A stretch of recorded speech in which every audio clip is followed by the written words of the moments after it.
Deep in the ancient kingdom of Judah, a woman's hunger for power would lead to one of the most shocking acts of evil recorded in biblical history. Her name was Athaliah, and she would stop at nothing to claim the throne, even if it meant destroying her own family. This is the story of a grandmother who became a child killer, a queen who ruled through terror, and a dynasty that almost ended because of one woman's unbridled ambition. To understand the depths of Athaliah's evil, we must first understand where she came from. She was born into wickedness, the daughter of Ahab and Jezebel, two of the most notorious rulers in biblical history. Ahab was the king of Israel who did more evil in the sight of the Lord than all the kings before him. But it was his wife Jezebel who truly embodied evil, introducing the worship of Baal to Israel and orchestrating the murder of God's prophets. This was the household where Athaliah learned about power, manipulation, and the complete disregard for God's laws. Growing up in this environment, Athaliah absorbed every lesson in corruption and cruelty. She watched as her mother Jezebel manipulated her father Ahab, turning him into a puppet for her schemes. She witnessed firsthand how Jezebel orchestrated the false accusation and execution of Naboth simply to steal his vineyard. She saw how her parents mocked the prophets of God and promoted the worship of false gods throughout their kingdom. Every day in that palace was a masterclass in evil, and Athaliah was an eager student. When it came time for political alliances to be formed, Athaliah was married to Jehoram, the son of Jehoshaphat, king of Judah. This marriage was meant to strengthen ties between the northern kingdom of Israel and the southern kingdom of Judah. But what it actually did was introduce the poison of Ahab and Jezebel's wickedness into the godly lineage of David. Jehoshaphat was a good king who sought to follow God, but this marriage alliance would prove to be one of his greatest mistakes. Athaliah wasted no time in corrupting her new home. She brought with her the worship of Baal, the same false god her mother had promoted in Israel. She established temples to Baal in Judah and encouraged the people to abandon the worship of the true God. Her influence over her husband Jehoram was immediate and devastating. The man who should have been a godly king became a tool in his wife's hands, allowing her to spread her spiritual poison throughout the kingdom. But Athaliah's corruption went beyond just religious matters. She began to systematically eliminate anyone who might stand in her way or oppose her influence. When Jehoram became king after his father Jehoshaphat's death, his first act was to murder all of his brothers, the other sons of Jehoshaphat. This wasn't just political maneuvering. This was the beginning of Athaliah's plan to concentrate power and eliminate any potential rivals. The blood of the royal family was already on her hands, and this was just the beginning. The kingdom of Judah, which had known peace and prosperity under Jehoshaphat, began to crumble under Jehoram and Athaliah's rule. The Edomites rebelled and broke free from Judah's control. The Philistines and Arabs invaded the land, carrying away the king's possessions and even capturing most of his sons. It was as if God himself was bringing judgment upon the kingdom for abandoning him in favor of Baal worship.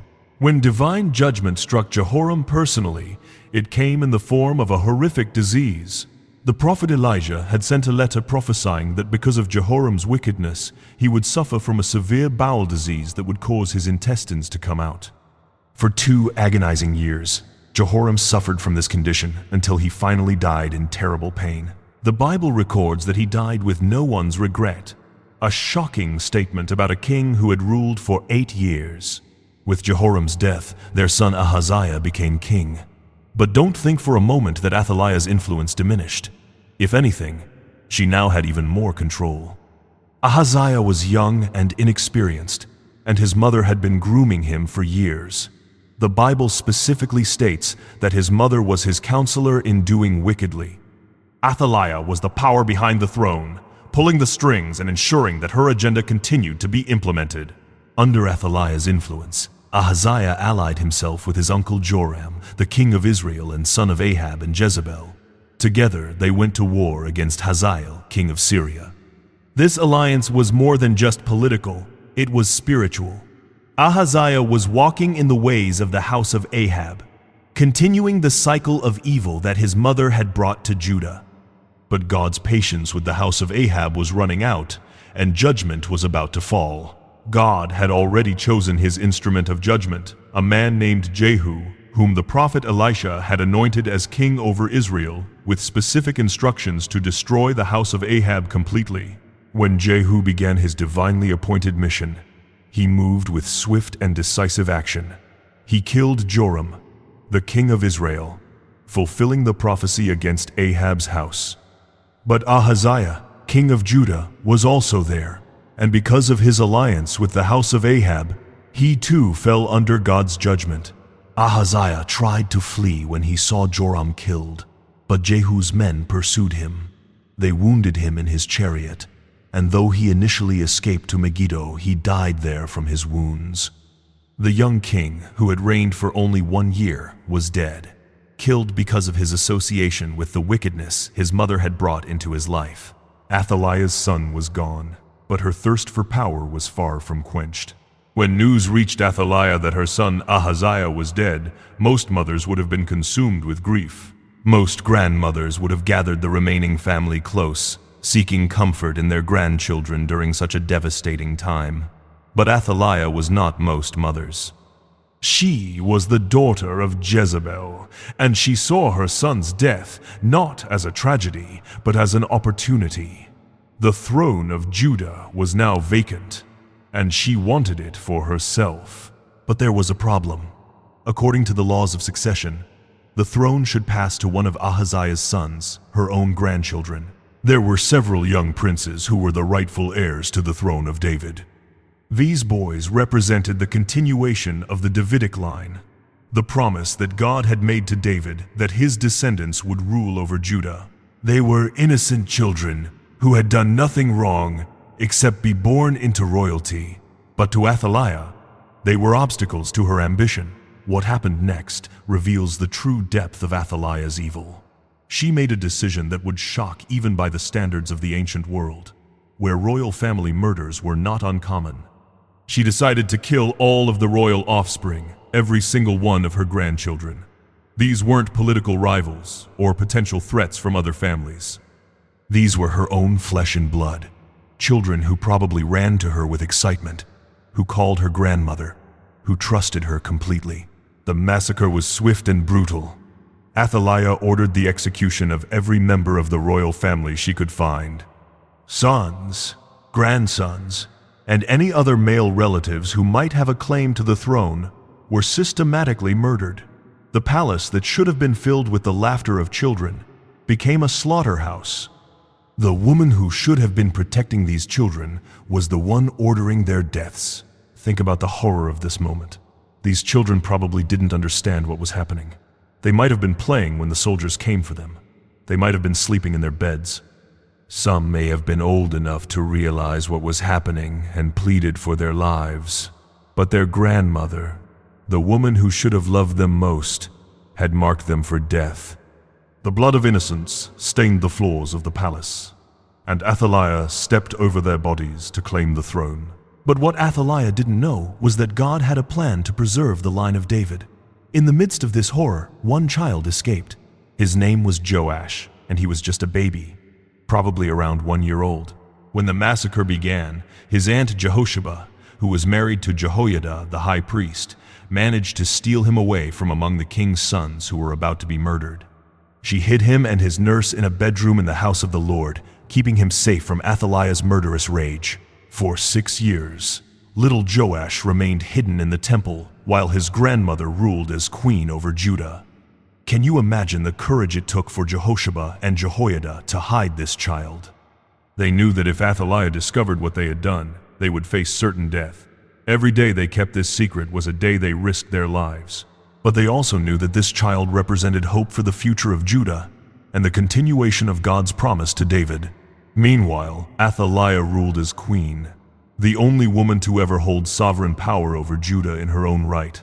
But her reign was marked by the same wickedness that had characterized her entire life. She continued to promote Baal worship throughout the kingdom. She allowed the temple of the Lord to fall into disrepair while maintaining the temples of Baal. The priests of the true God were marginalized while the priests of Baal were given positions of prominence and authority. Under Athaliah's rule, the kingdom of Judah experienced spiritual darkness like never before. The people were led away from the God of their fathers and into the worship of false gods. The temple that Solomon had built for the glory of God was neglected and allowed to deteriorate. The sacred articles of the temple were even taken and used in the worship of Baal. It was as if Athaliah was trying to completely erase any memory of the true God from the land. But even in the midst of this spiritual darkness, God was working. In the temple, hidden away from the queen's sight, young Joash was being raised and educated by Jehoiada the high priest. He was learning about the true God, about the covenant God had made with David, and about his destiny as the rightful king of Judah. The child who should have been dead was being prepared to reclaim his throne and restore the worship of God to the land. As Joash grew, so did the network of people who knew about his existence. Jehoiada carefully recruited loyal followers, men who were faithful to God and opposed to Athaliah's wicked rule. These included other priests, Levites, and leaders from throughout Judah who longed to see the rightful heir restored to the throne, but they had to be extremely careful. One wrong move, one person betraying their secret, and everything would be lost. The plan that Jehoiada developed was brilliant in its simplicity and timing. He waited until Joash was 7 years old enough to be presented as king, but still young enough to need guidance and protection. He chose the Sabbath day for the coronation, when the priests and Levites would be in the temple for their regular duties, providing natural cover for the gathering. He also coordinated with the palace guards, ensuring that they would be loyal to the rightful king rather than the usurper queen. On the appointed day, Jehoiada put his plan into action.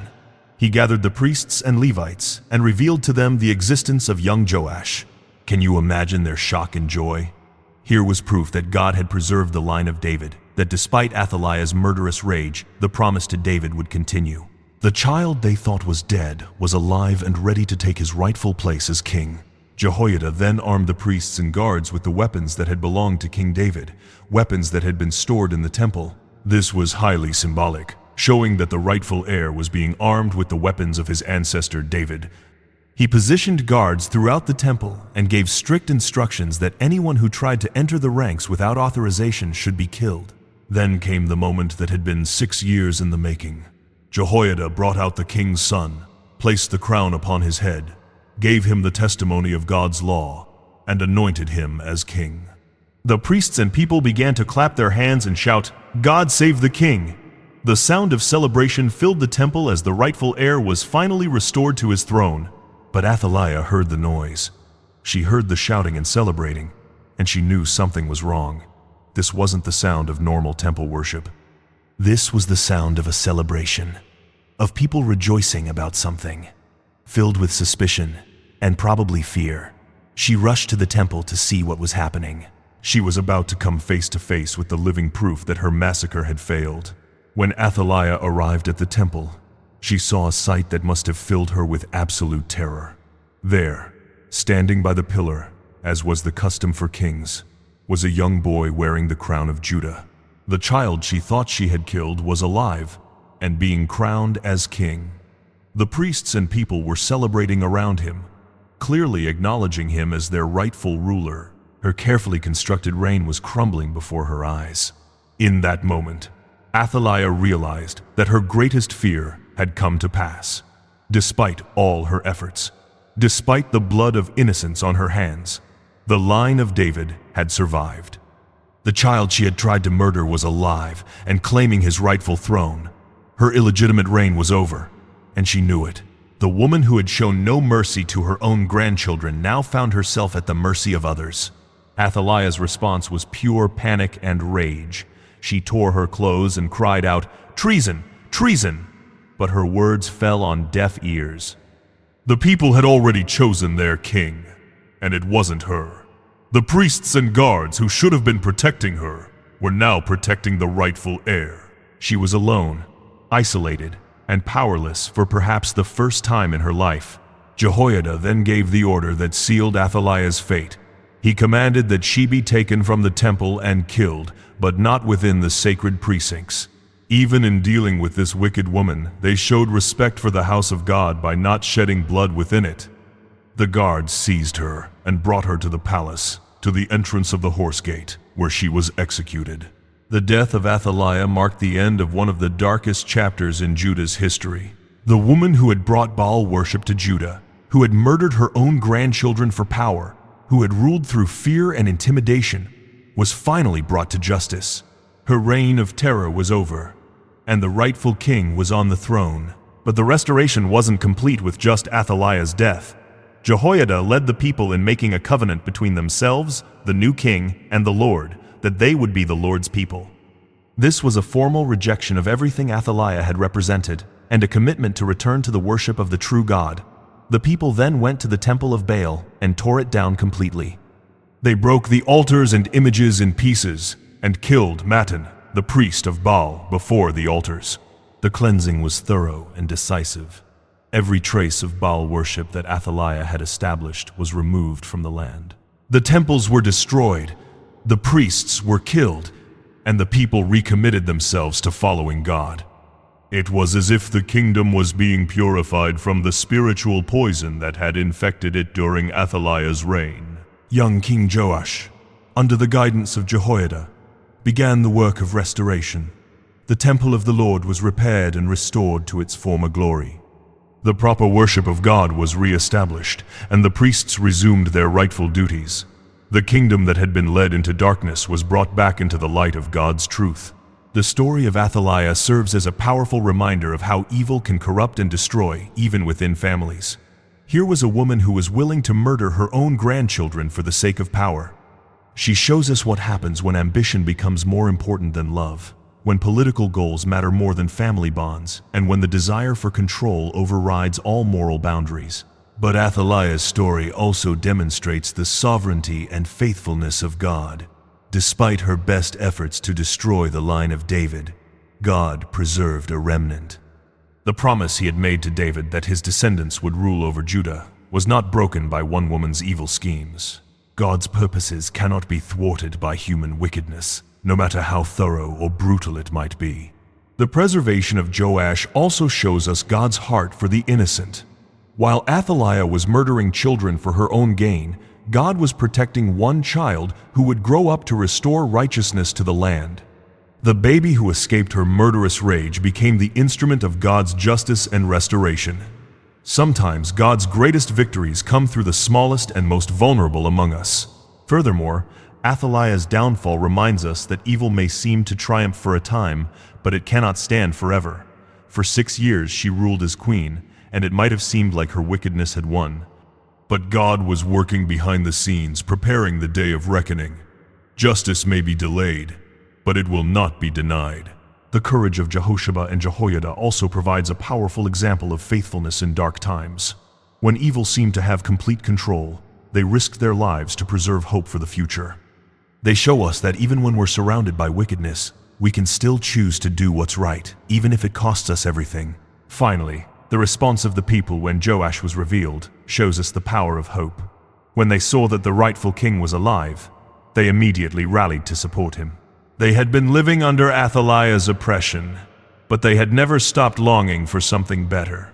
When the opportunity came to throw off her wicked rule, they seized it with joy. Athaliah stands as one of the most evil figures in biblical history. A woman whose hunger for power led her to commit the unthinkable act of murdering her own grandchildren. But her story is ultimately not about the triumph of evil, but about the faithfulness of God and the ultimate victory of good over evil. Even in the darkest times, when wickedness seems to have won completely, God is still working, still preserving hope, and still preparing the day when justice will prevail. The throne of David was preserved, not because of human wisdom or strength, but because of God's faithful love for his people and his commitment to keep his promises. Athaliah's evil scheme failed, because no human plan can succeed against the purposes of God. Her legacy is one of infamy and wickedness, but the greater legacy is that of God's faithfulness and the restoration that followed her downfall.